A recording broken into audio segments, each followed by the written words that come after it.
ہندوستان کے کنسٹیٹیوشن اور آئین نے تمام مذاہب کو یہ حق دیا ہے کہ وہ اپنے مذہب کی حفاظت کے لیے تنظیمیں قائم کر سکتے ہیں۔ چنانچہ ہمارے ہندو بھائیوں نے جہاں وشو ہندو پریشد اپنے دھرم کی رکشا کے لیے قائم کیا، تو مسلمانوں نے All India Muslim Personal law Board کو قائم کیا۔ آئیے ان دونوں پر ایک سرسری نگاہ ڈالتے ہیں۔ All India Muslim Personal law Board کا قیام 48 سال پہلے 1972 میں ہوا، تو وی ایچ پی کا قیام 1964 میں 56 سال پہلے ہوا۔ دونوں کے ہیڈ آفس دلی میں ہیں۔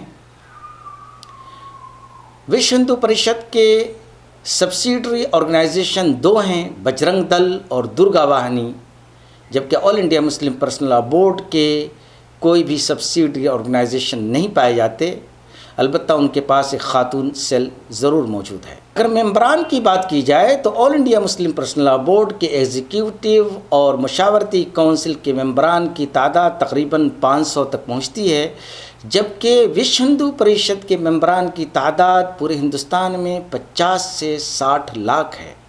آپ اندازہ لگائیے کہ جس تنظیم کے ممبران 50 سے 60 لاکھ ہو، اس تنظیم کی کیا قوت ہوگی۔ وشو ہندو پریشد بہت سارے سماجی کام بھی کرتا ہے، مثلا medical training, vocational training, education, social service, relief services وغیرہ۔ یاد رہے کہ All India Muslim Personal law Board ان تمام شعبوں میں کوئی کام نہیں کرتا۔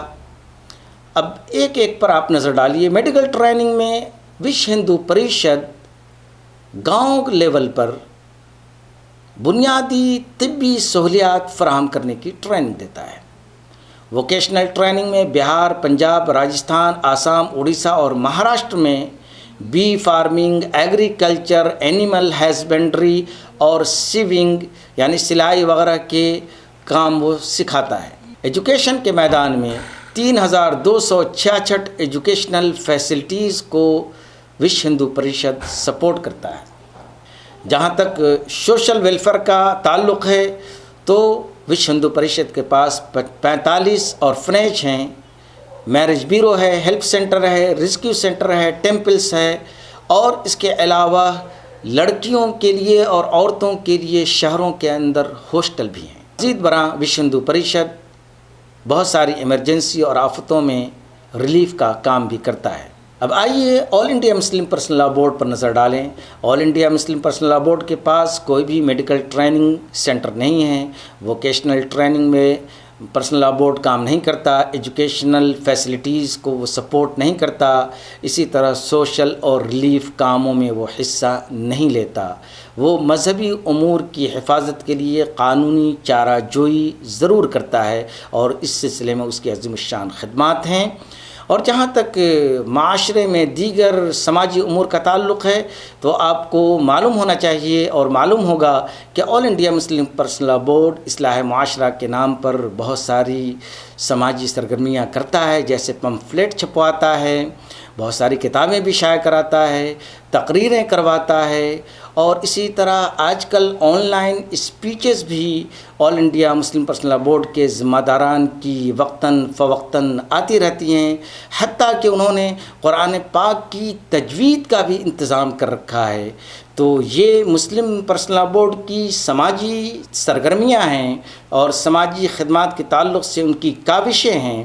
تو دوسری طرف وی ایچ پی کا یہ خدمات کرنے کا انداز ہے کہ وہ 1000 ٹریننگ سینٹر کھولے ہوئے ہیں، 45 آرفنیج اور یتیم خانے کھولے ہوئے ہیں، اور اس کے علاوہ بہت سارے ریلیف اور ٹریننگ وغیرہ کا وہ لوگ کام کرتے ہیں۔ وشو ہندو پریشد نہ صرف یہ کہ ہندوستان میں کام کرتا ہے، بلکہ وہ دنیا کے 29 کنٹریز کے اندر کام کرتا ہے۔ U S A, Canada, you کے، تھائی لینڈ اور آسٹریلیا وغیرہ کے اندر اگر آپ دیکھیں ان کی ویب سائٹ پر جا کر کے تو بہت ساری وہ سرگرمیاں کرتے ہیں، بہت ساری ایکٹیویٹیز کرتے ہیں جو وہاں کے سماج میں خود ان کے ہندو بھائیوں کو فائدہ ہوتا ہے اور خود وہاں کے کنٹریز کو بھی فائدہ ہوتا ہے۔ وشو ہندو پریشد کا ایک اہم کام گھر واپسی بھی ہے۔ چنانچہ 1982 سے 1985 تک 66,000 لوگوں کو انہوں نے گھر واپسی کرائی۔ 2005 میں 45 ٹرائبل فیملیز کو انہوں نے گھر واپسی کرائی۔ اسی طرح 5,000 لوگوں کو 2002 میں انہوں نے گھر واپسی کرائی۔ 2004 میں انہوں نے تقریباً 12,857 لوگوں کو گھر واپسی کرائی، جس کے اندر 9,130 کرسچن تھے اور 3,727 مسلمان تھے۔ چنانچہ گھر واپسی کا پروگرام وشو ہندو پریشد کا بہت ہی امپورٹنٹ ہے، جو وقتاً فوقتاً اپنے مذہب کی طرف واپسی میں حصہ لیتے رہے ہیں۔ غور کرنے کی بات یہ ہے کہ اس 50 اور 60 سال کے عرصے میں وشو ہندو پریشد جو قائم ہوا تھا وہ ایک تناور درخت بن گیا، اور اس کی بہت ساری شاخیں ہیں۔ نوجوانوں کے لیے الگ تنظیم ہے، خواتین کے لیے الگ تنظیم ہے، ایجوکیشنل فیلڈ میں وہ کام کر رہے ہیں، ووکیشنل ٹریننگ سینٹرز 1000 وہ چلا رہے ہیں۔ بہت سارے صوبوں کے اندر وہ بہت سارے ہاسٹلز عورتوں کے لیے کھولے ہوئے ہیں۔ اس کے علاوہ ریلیف کا کام کر رہے ہیں۔ اس سے ہوتا کیا ہے کہ نہ صرف یہ کہ ملک کو فائدہ ہوتا ہے، بلکہ جو ہندو سماج کے لوگ ہیں اس تنظیم سے جڑتے چلے جاتے ہیں، اور وہ تنظیم اور مضبوط اور طاقتور اور پاورفل ہوتی چلی آ رہی ہے۔ اس کے برخلاف All India Muslim Personal law Board اگر آپ دیکھیں تو وہ سکڑ کر رہ گئی ہے اپنے ہیڈ آفس تک۔ ان کے پاس نہ نوجوانوں کے لیے کوئی تنظیم ہے، نہ ان کے پاس خواتین کے لیے کوئی فعال اور متحرک آرگنائزیشن ہے، نہ ان کے پاس گلف کنٹریز میں یا دیگر کنٹریز کے اندر کوئی ایسی آرگنائزیشن ہے جو مسلم پرسنل لاء بورڈ کے ذریعہ لوگوں کی ریپرزنٹیشن کرے، جو اپنے ملک کی خدمت کرے، اور نہ صرف یہ کہ اپنے ملک کی خدمت کرے بلکہ اپنے تحفظ اور اپنے مذہب کی حفاظت کے لیے اہم رول ادا کرے۔ تو یہ دونوں فرق آپ کو محسوس ہوگا وشو ہندو پریشد اور All India Muslim Personal law Board کی آرگنائزیشن پر نظر ڈالنے کے بعد۔ آخر ایسا کیوں ہے؟ اس کی 2 وجہ ہیں۔ نمبر 1 یہ کہ مسلم پرسنل لاء بورڈ کا مشن اور مقصد یہ ہے کہ وہ مذہبی امور میں حکومت کی مداخلت کو زیادہ سے زیادہ روکیں، اور جو قوانین بن رہے ہیں ان قوانین کو مسلم پرسنل لاء بورڈ کے ذریعہ ہندوستان کے مسلمانوں پر جو ایفیکٹ پڑ رہا ہے اس کو کم کرنے کی کوشش کریں۔ چنانچہ جیسا آپ کے سامنے مشن ہوگا ویسا ہی آپ کام کریں گے۔ اس کے برخلاف VHP کا مشن یہ ہے کہ نہ صرف یہ کہ وہ اپنے مذہب کی حفاظت کرنا چاہتے ہیں، بلکہ وہ اپنے ملک کی خدمت کرنا چاہتے ہیں، وہ اپنے سماج کی خدمت کرنا چاہتے ہیں، اور اس کے لیے جو بھی کام ہو سکے اپنے مشن کی تکمیل کے لیے وہ اسے کرنے سے گریز نہیں کرتے۔ دوسرا فرق یہ ہے کہ All India Muslim Personal law Board کے صدور پر جب آپ نظر ڈالیں گے تو آپ کو محسوس ہوگا کہ مسلم پرسنل لاء بورڈ کا صدر اگر ایک طرف ہے تو دوسری طرف وہ اپنی کسی تنظیم یا وہ اپنی کسی ادارے، وہ اپنی کسی مدرسے کا ہیڈ بھی ہے۔ چنانچہ وہ فل ٹائم مسلم پرسنل لاء بورڈ کا صدر نہیں ہے۔ جب فل ٹائم ایک آدمی پریزیڈنٹ کسی آرگنائزیشن کا نہیں ہوگا تو وہ اس کو پارٹ ٹائم کے طور پر کرنے کی کوشش کرے گا۔ اس کا رزلٹ یہ ہوگا کہ پھر وہ مشن محدود سے محدود ہوتا چلا جائے گا، اور یہی case all India Muslim Personal law Board کے تعلق سے ہوا ہے۔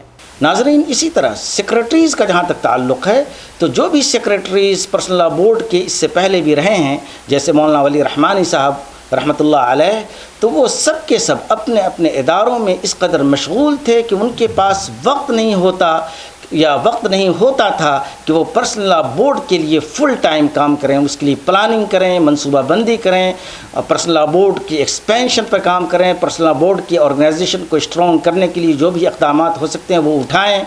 یہی وجہ ہے کہ مولانا خالد سیف اللہ رحمانی، اس میں کوئی شک نہیں کہ بہت بڑے عالم دین ہیں، محترم ہیں، موقر ہیں، مصنف ہیں، مقرر ہیں، لیکن میں سمجھتا ہوں کہ ان کا اپنا خود بہت بڑا ادارہ ہے، لہٰذا پرسنل لا بورڈ کو ایک ایسے جنرل سیکریٹری کی ضرورت ہے جو جنرل سیکریٹری فل ٹائم دلی کے اندر ہیڈ آفس میں بیٹھے اور پرسنل لا بورڈ کی منصوبہ بندی کرے، اس کے لیے پلاننگ کرے، فوکس کرے اور پھر اپنی آرگنائزیشن کو اسٹرانگ سے اسٹرانگ کرنے کی کوشش کرے۔ میں سمجھتا ہوں کہ جب تک پرسنل لا بورڈ ایک فل ٹائم جنرل سیکریٹری نہیں رکھتا یا اسی طرح دوسرے عہدیداران نہیں رکھتا جو اس کے لیے کام کرے، تو میں سمجھتا ہوں کہ پرسنل لا بورڈ کے اندر وہ ایفیکٹونیس، وہ اس کے اندر حرکت، وہ اس کے اندر فعالیت نہیں پیدا ہو سکتی جس کی ہماری امت کو ضرورت ہے۔ اور آج کے حالات میں جب کہ ہندوستان میں مسلمانوں کے حالات بہت اچھے نہیں ہیں، میں سمجھتا ہوں کہ اس وقت ہمیں اس آرگنائزیشن کو جو مسلمانوں کی ایک بہت ہی زبردست مشترکہ پلیٹ فارم کے طور پر ہمیشہ کام کرتی رہی ہے، وہ اسٹرانگ ہو، طاقتور ہو، اس کے اندر ایسے لوگ آئیں جو اس کو اس لیول سے اٹھا کر کے نیکسٹ لیول تک لے جانے کی کوشش کریں۔ میں اللہ تعالیٰ سے دعا کرتا ہوں کہ اللہ تعالیٰ ہمارے قائدین کو توفیق عطا فرمائے اور ہمارے مسائل کو جلد از جلد حل کرنے میں ہم سب کی مدد فرمائے، تاکہ ہم آگے اپنے ملک کے لیے اور اپنی کمیونٹی کے لیے بہتر سے بہتر کام کر سکیں۔ بہت بہت شکریہ۔